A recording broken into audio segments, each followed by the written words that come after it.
Të nderuar miq, mirë se shihemi. Do të flasim sot për natën e Kadrit, këtë natë të madhe që e pret çdo agjërues, e pret çdo besimtar. Por çdo të thotë nata e Kadrit, cilat janë kuptimet e këtij termi dhe cila është, po themi, mirësia e kësaj nate dhe cilat janë sekretet që fsheh kjo natë. Gjitha këto do të na shpjegoj Hoxha i nderuar Ahmet Kalaj. Selam aleikum. Aleikum selam wa rahmatullahi wa barakatuh. Hoxh, gjithmonë kur përmendim natën e Kadrit kemi parasysh një natë sekrete që është e fshehtë, shohim shenjat, po faktikisht do të thotë natë Kadrit, do të thënë Kadr, se natë kuptohet që në shqip. Sa i përket pjesës parë, është e qartë natë, do të fjalë për një natë. Për antonimin e fjalës ditë, ndërsa në kuptimin fetar, le të themi, ose në kuptimin gjuhësor, si fillim etimologjik, nata e Kadrit vjen nga fjala Kadr. Dhe fjala Kadr apo Kader në gjuhën arabe ka disa kuptime faktikisht. Vjen me kuptimin e diçka që është shumë e ngushtë.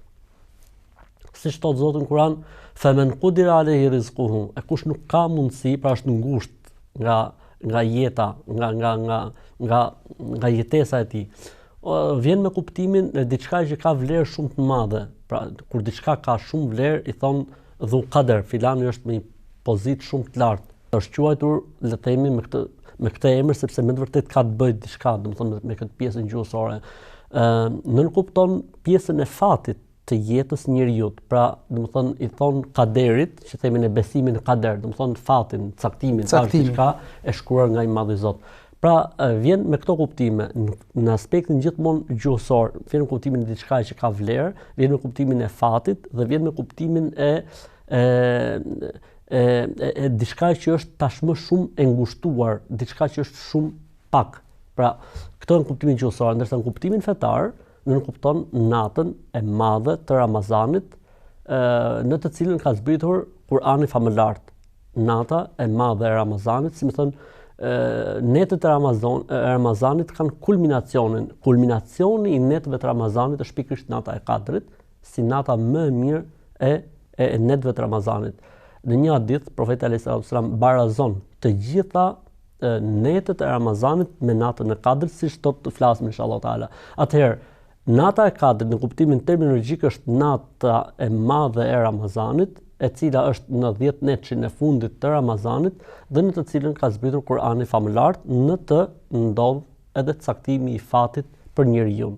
Pra nata e fatit nata e fatit dhe është me të drejtë që quhet nata e fatit dhe është me të drejtë që shumë njerëz e vlerësojnë dhe është me të drejtë që njerëzit e shohin si një natë të veçantë. Pra me të vërtetë ka. Për këtë arsye kanë thënë është prej rasteve të rralla ku kuptimi gjuhësor dhe kuptimi fetar përputhen njëra tjetrën. Thamë në kuptimin gjuhësor ka kuptimin e ngushtësisë ose paksisë. Kanë thënë e ka marrë nata e Kadrit këtë emër se në këtë natë në tokë nuk ka hapësirë bosh pa qenë në të me lajket e Zotit. Nuk mbetet bosh asgjë në tokë, atë natë pa u mbushur me lajke. Për këtë arsye është quajtur natë Kadri.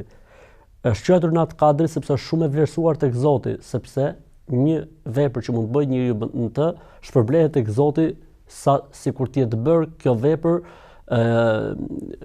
elfe shehrin, pra 1000 muaj pa ndërprerje.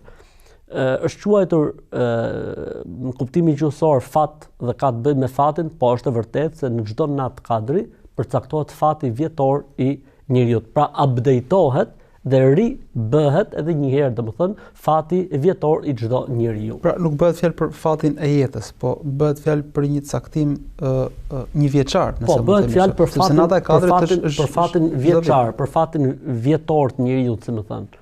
Për këtë arsye, siç e thash, domethënë është e drejtë që njerëzit ta marrin shumë seriozisht këtë natë dhe është për tu vlerësuar që faktikisht le të themi në terrenin shqipfolës, shqiptarët kudo që janë, madje ndoshta edhe të feve dhe të besimeve të tjera, i kushtojnë tepër rëndësi natës Kadrit, e madhërojnë natën e Kadrit dhe shumë prej tyre, ndoshta edhe që nuk janë fare musliman, e agjërojnë natën e Kadrit duke e ditur që me të vërtetë kjo natë është një natë me një vlerë shumë të madhe dhe ka një pozitë shumë të veçantë. Pra ka një popularitet dhe një pranim shpirtëror të shumë njerëzve të kësaj nate dhe një lloj, po themi, dëshire për ta gjetur dhe për të hasur te kjo natë. Absolutisht, domethënë edhe ne këtë hasim, ne domethënë gjatë gjithë kësaj kohe që po merremi, le të themi, me predikimin e fesë, e kemi hasur që madje kemi pas edhe komunikime të drejtë për drejta, ndonjëherë kemi qenë në televizor, në për emisione ku njerëz nga fetë dhe besimet e tjera kishin dëshirë të agjëronin ose e kishin agjëruar, shprehnin gëzimin e tyre dhe ndjesinë e veçantë që kishin përjetuar gjatë agjërimit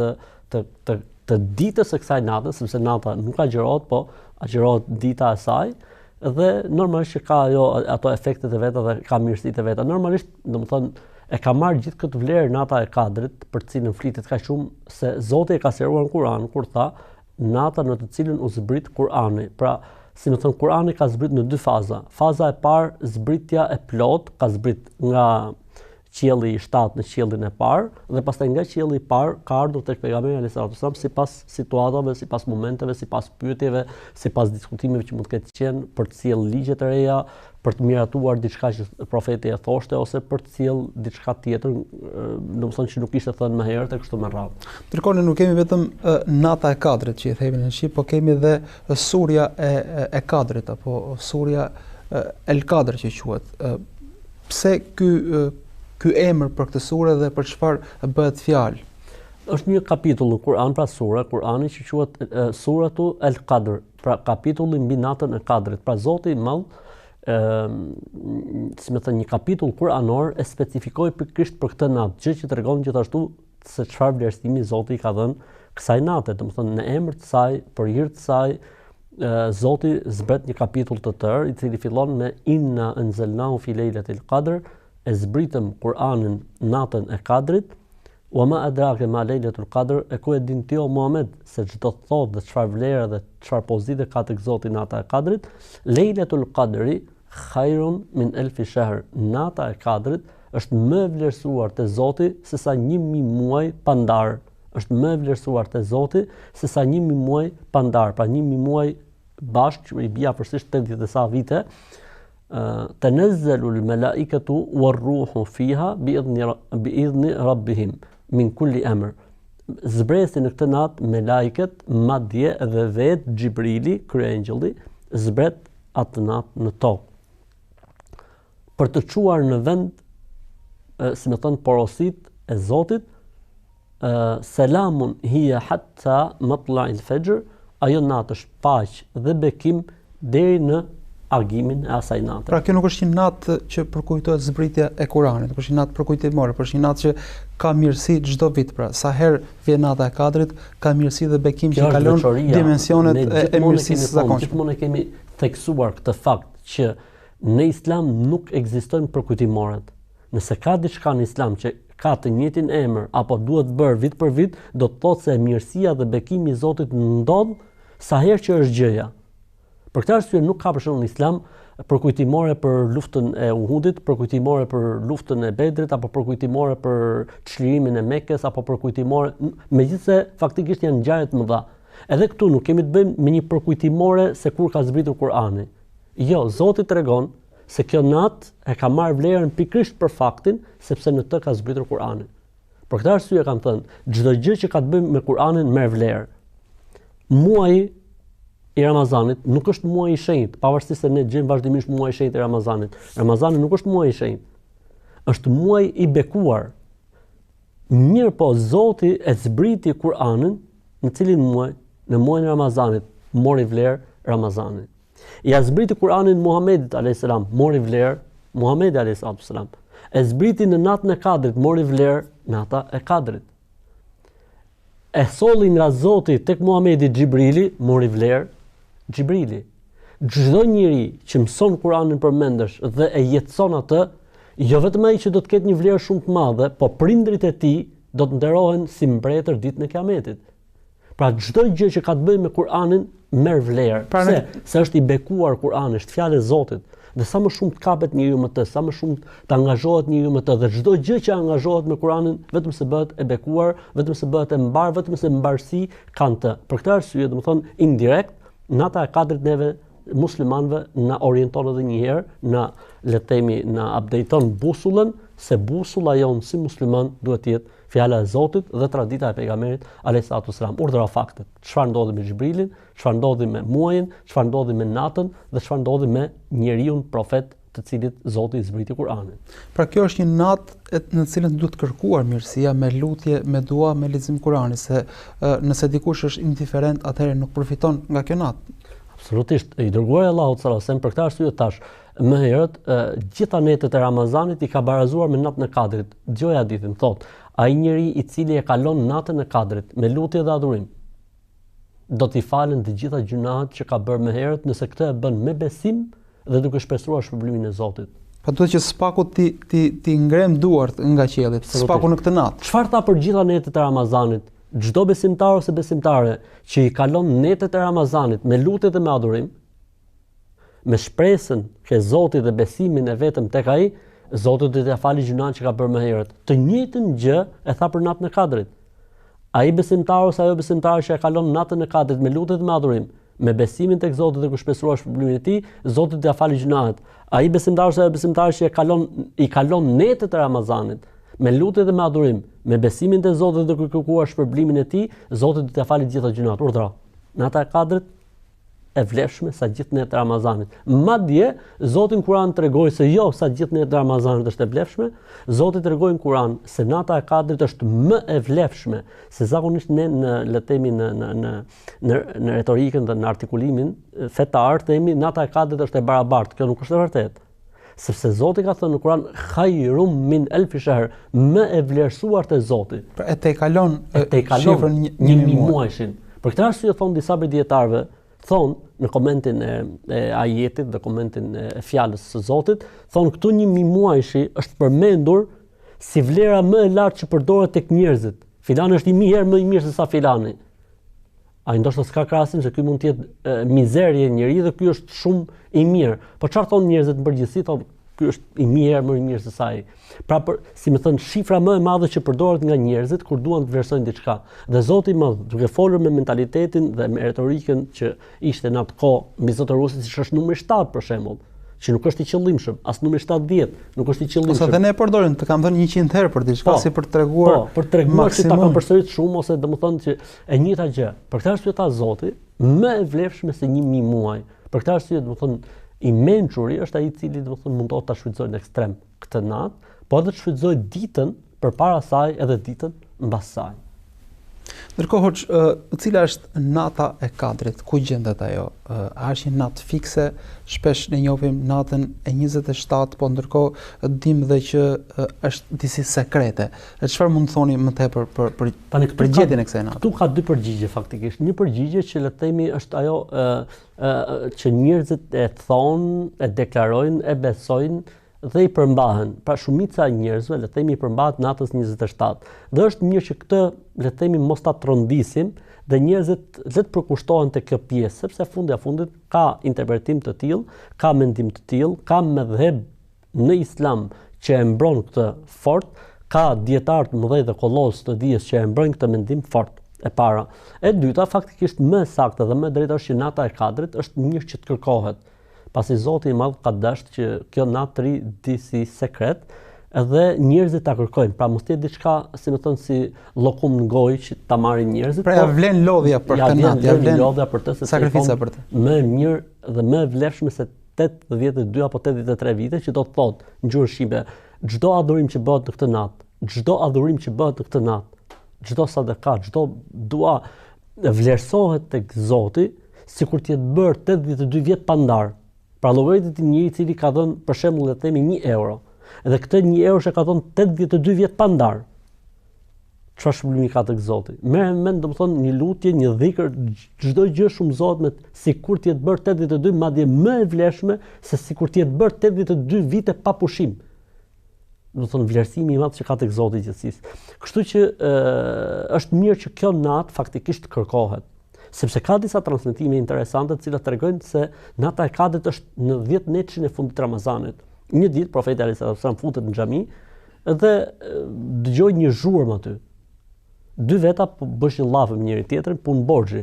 Me sa duket atë atëherë ka pas probleme mes borxhlinëve domethënë. Dhe profeti alayhis salam tha, unë erdha në xhami t'ju tregoj se kur është nata e Kadrit. Po për shkak të asaj që ndodhi, Zoti e fshehu atë dhe më inspiroi që ta kërkoni në 10 netëshin e fundit të Ramazanit. Këtu pastaj vijnë transmetimet që dietarët japin interpretimet. Për shembull thotë një hadith, thotë kërkojeni në netët teke të Ramazanit. Në një hadith thotë kërkojeni në natën 25, 27 dhe 29. Në një hadith tjetër thotë, kërkojeni kur të ketë mbetur nga Ramazani edhe 9 ditë, kur të ketë mbetur nga Ramazani edhe 7 ditë, kur të ketë mbetur nga Ramazani edhe 5 ditë, kur të ketë mbetur nga Ramazani edhe 3 ditë, kur të ketë mbetur edhe Ramazani edhe 1 ditë. Fakti që tha kur të ketë mbetur edhe 9, kur të ketë mbetur edhe 7, kur të ketë mbetur edhe 5, kur të ketë mbetur edhe 3, kur të ketë mbetur edhe 1, i jep me kuptuar që mund të jetë natë çifte.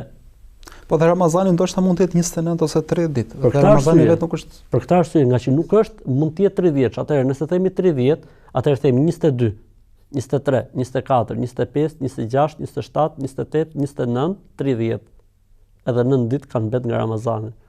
Nëse themi për shembull 7 ditë, themi 24, 25, 26, 27, 28, 29, 30, 7 ditë. E fillu 24. Nëse do themi 5 ditë mbetura nga Ramazani, 26, 27, 28, 29, 30. Nëse do themi 3 ditë mbetura nga Ramazani, themi 28, 29, 30. Nëse do themi 1 ditë e mbetur nga Ramazani, 30. Kështu që nata e Kadrit është e fshehur, dhe kjo është mesakë. Për shembull tregohet pejgamberi sa njeriu tha shokëve të tij, tha nata e Kadrit do të jetë tani në këtë 10 net të fundit të Ramazanit, po do të jetë ajo nata që ne do të bëjmë sejdë në baltë atë natë. Thot transmetuesi dhe atë natë, atë vit, kemi bërë sejdë natën e 21 të Ramazanit në baltë. Hadithi tjetër, vitin tjetër, ju thot shokëve të tij do të bëjmë nata e Kadrit do të jetë atë natë kur do të bëjmë kur do ta vëmë ballin sejdë në baltë. Ka ndodhur atë vit natën 23, ka rënë shi dhe në asnjë natë tjetër. Kështu që një herë ka ndodhur me 21, një herë ka ndodhur me 23. Pastaj vetë profeti ka thonë kërkojeni me 25, me 27, me 29. Këtu ma tanë tha edhe 10 ditë kanë mbetur, pra nëse do të ishte Ramazani 30, se mund të jetë dhe 30, i bie që të jetë në net çifte. Për këtë arsye, për gjëra më interesante, muafakat quhen këto, do të thonë përputhshmëritë e habitshme, në një transmetim thotë ka zbritur Kur'ani natën 24 të Ramazanit. Ndoshta çdo vit nata e Kadrit mund të jetë e ndryshme, a është dhe kjo si mund të jetë e ndryshme, po ne e pam në hadithin e pejgamberit, një vit 21 dhe një vit 23. Kjo është e para. E dyta, ka prej dietarëve që shkojnë edhe më larg se sa kjo, po unë faktikisht nuk jam fort me këtë mendim, po më pëlqen, interesant, që thotë mund të ndryshojë nga vendi në vend në të njëjtën kohë. Sidomos thotë në ato vende për shembull ku njerëzit kanë dallime me hyrjen dhe me daljen e Ramazanit. A nata e Kadrit një natë është. I bie që këta ta gëzojnë me 26, ndërsa këta ta gëzojnë me 27. E rëndësishme në mënyrë që mos ketë fort le të themi huti tek njerëzit, ne do të qëndrojmë faktit natës 27, por do ta kërkojmë atë në të gjithë 10 netëshin e fundit të Ramazanit, 10 netët teke, do të thonë netët teke të 10 netëshit të fundit, edhe netët çifte të 10 netëshit të fundit. Ajo padyshim që një natë prej këtyre netëve do të jetë, normalisht që përkushtimi i njeriut me 25 nuk është si netet e tjera, përkushtimi i njeriut me 27 nuk është si netet e tjera, përkushtimi i njeriut me 29 nuk është si netet e tjera, po edhe nëse Ramazani është 30 ditë, përkushtimi i njeriut me 30 është dhe nata e fundit, normalisht nuk mund të jetë si në kohët e tjera, po e rëndësishme është që njeriu mundohet, domethënë, dhe mos ta flej mendjen. Për këtë arsye zakonisht domethënë ne në xhami, aty ku drejtojmë, ju themi njerëzve, mendojeni se kjo është natë Kadri. Pra jetojeni këtë natë sikur të ishte ajo natë. Pra përpjekja të jetë çdo natë e njëjtë, jetë maksimale, sepse mund të jetë në 10 netëshin e fundit nuk qëndroi në një natë të caktuar në xhami. Qëndroi në 10 netët në xhami. Se që arsyeja e etikaf, pra qëndrimi në xhami që rrin njerëzit 10 ditë në xhami. Kur s'ka probleme pandemie etj, pra themi kur janë kushtet e gjitha. Pejgamberi sa neti në xhami 10 net, pra nuk neti vetëm një natë, që do thotë edhe ai vet po e kërkonte. Kur ka zbrit për herë të parë surja mbi natën e Kadrit, profeti alayhis salam ka net 10 netëshin e parë të Ramazanit në xhami, itikaf. Me të mbaruar 10 netëshi i parë, i tha Xhibrili, e ke përpara neti dhe 10 netëshin e dytë në xhami, profeti alayhis salam.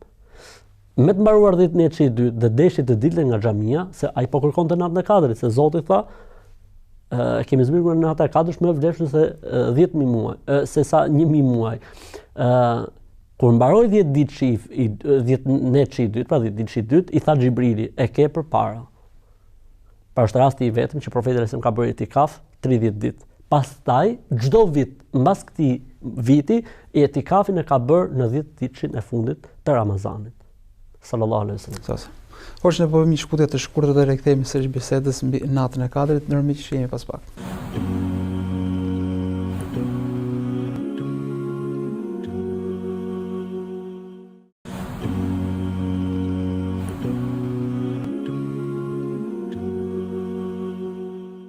Të nërmiq, po flasim për natën e Kadrit, mirësinë e saj dhe bekimet që ka kjo natë. Po ndërkohë le të ndalemi pak tek shenjat, hoxh, pra shpesh e krijoi diskutim, a ishte kjo natë apo ishte ajo natë, dhe diskutimi kthehet tek shenjat, kishte shi, dielli e tjera. Cilat janë shenjat që mund të themi se e kemi kaluar natën e Kadrit? Me thënë drejtën, unë kur më pyesin, mbaron Ramazani për shemb më pyesin, them për Zotin nuk e dija. Nuk e di se kur ka qenë.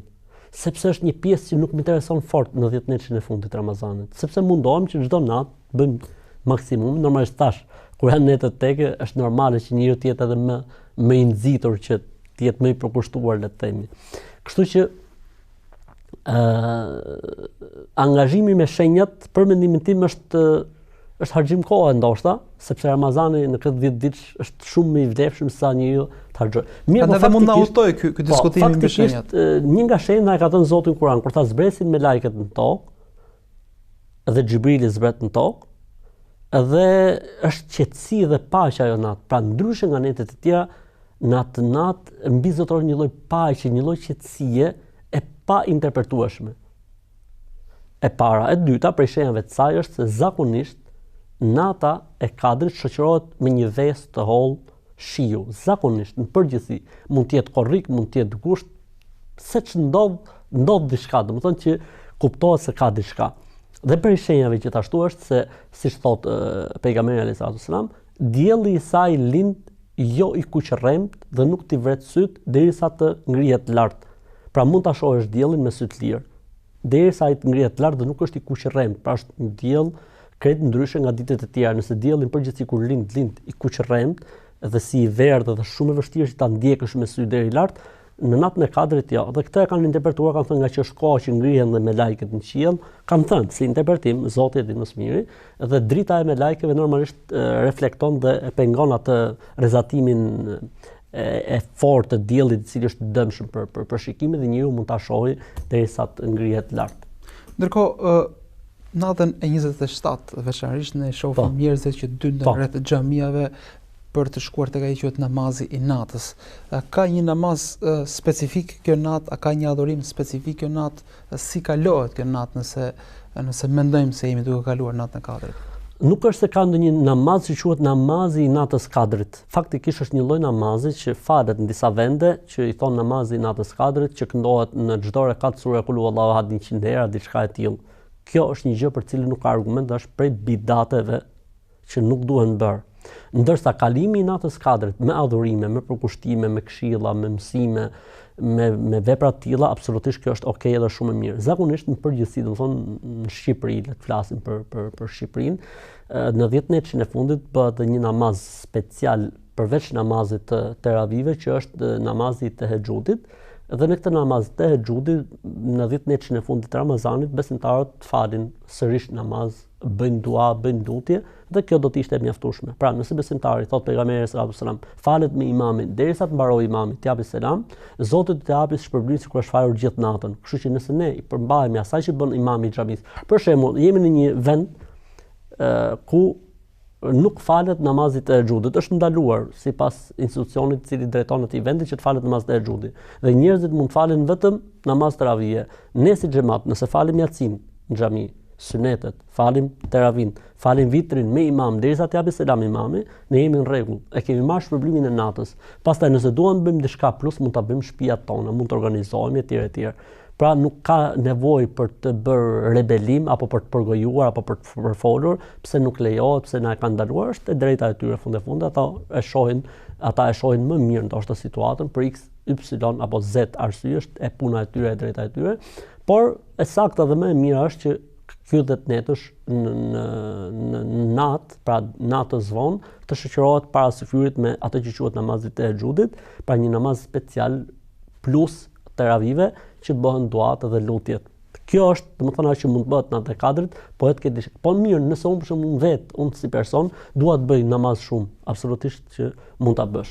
Pra namazin mund ta bëjmë kudo, lutjen mund ta bëjmë kudo. Kur'an dua të bëj, absolutisht nuk ka asnjë problemi, mund të bësh Kur'an, pra mund të lexosh Kur'an.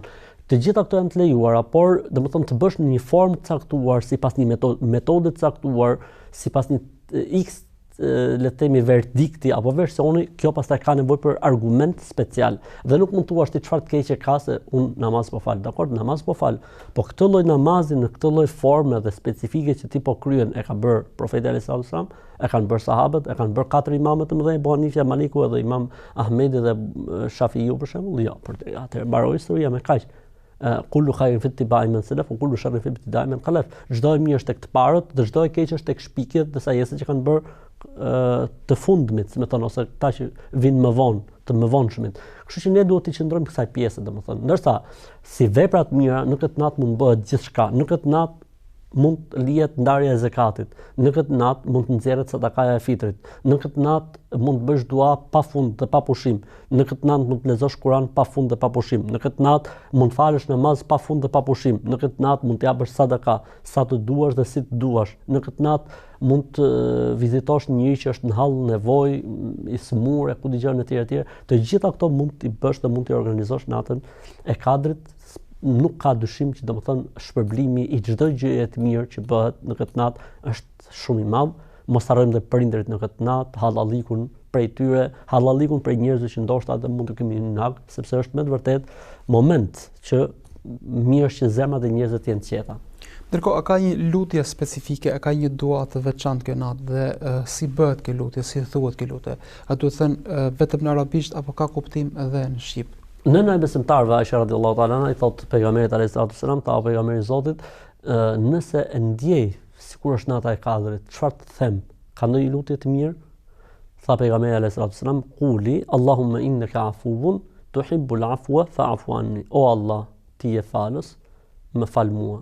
O Allah, ti je falës, e do faljen, më fal mua. O Allah, o Zot, ti je falës, e do faljen, më fal mua. Pra kjo është lutja që bëhet natën e Kadrit, si më thon duaja e natës Kadrit. Allahumma innaka afuwun tuhibbul afwa fa'fu anni. O Allah, o Zot, ti je falës, e do faljen, më fal mua.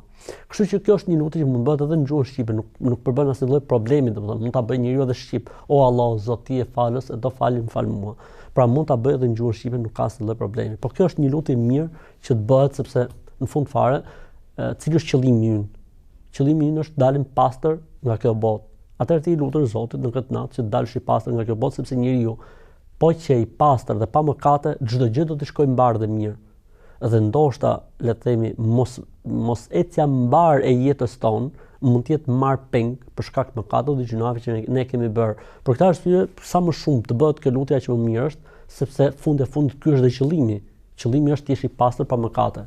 Ndërkohë, këtë natë marrin farë vëmendje, po themi, edhe ata që kanë ndruar jetë të vdekurit, pra shpesh shkojnë tek varet apo gatuhet diçka, pra ka gjëra që kanë dhe keq kuptime në këtë mes. A ka, po themi, a kanë vend të vdekurit në këtë natë? Nëse ndodh vizita e varrezave natën e Kadrit natyrshëm, pra qelloi njeriu u shkëput natyrshëm, pa besuar se ka diçka këtu në mes, nuk ka asnjë lloj problemi. Nëse bëhet pastaj rregull dhe traditë që ne natët e Kadrit shkojnë ndezin qirinë për varreza apo kandila apo këto të ri që kanë dalë tani me bateri, domethënë kjo pastaj është një bidat dhe një sajes dhe një risi, sepse në Islam ndezja e qirive në për varreza apo e kandilave apo e këtyre baterive që bëjnë dritë nuk ekziston absolutisht. Jo më për natë Kadrit. Absolutisht. Asnjë lloj nate apo dite. Asnjë lloj nate se ditën s'mund ta bëjmë, po vetëm asnjë lloj nate. Kështu që është bidat dhe është sajes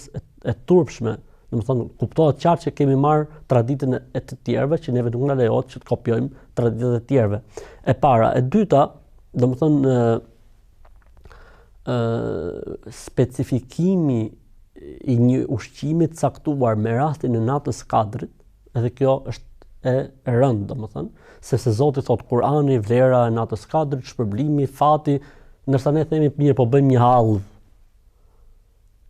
Pra janë larg dhe natyrës dhe frymës gjithë fesë, vetëm nuk ka lidhje, domethënë. Po si ti përfshim hoxh në këtë mirësi ata që i duan po kanë ndruar jetë përmes lutjeve, përmes sadakave, gjëja më e mirë që mund bëjmë ne për ta njerëz natën e kadrit është që t'i lutemi Zotit, siç e thatë edhe ju, t'japim sadaka për ata që shohin se shkon shpërblimit i Kuranit, le të lexojnë Kur'an për shpirtrat e tyre, tek ata që e shohin këtë si okay.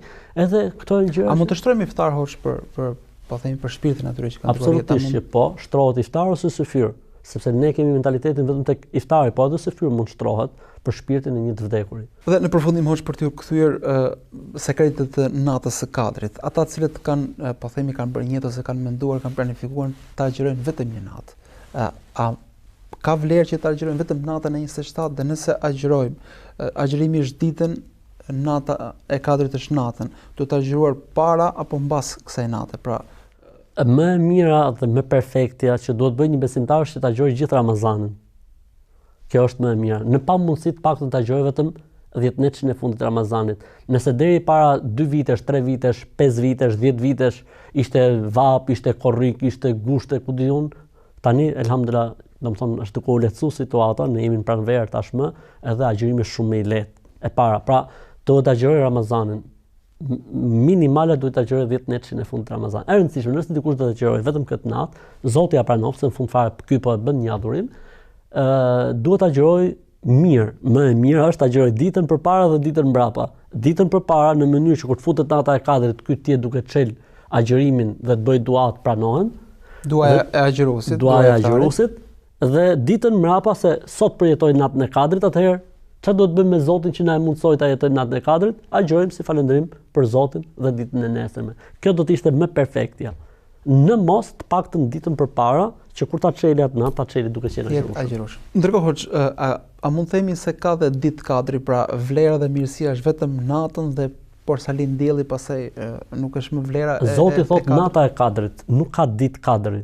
Dita e kadrit nuk është as para natës kadrit, as mbrapa natës kadrit. Në Islam, për cilën ka ardhur argumenti, është nata e kadrit. Që do thotë nga perëndimi i diellit deri në agim.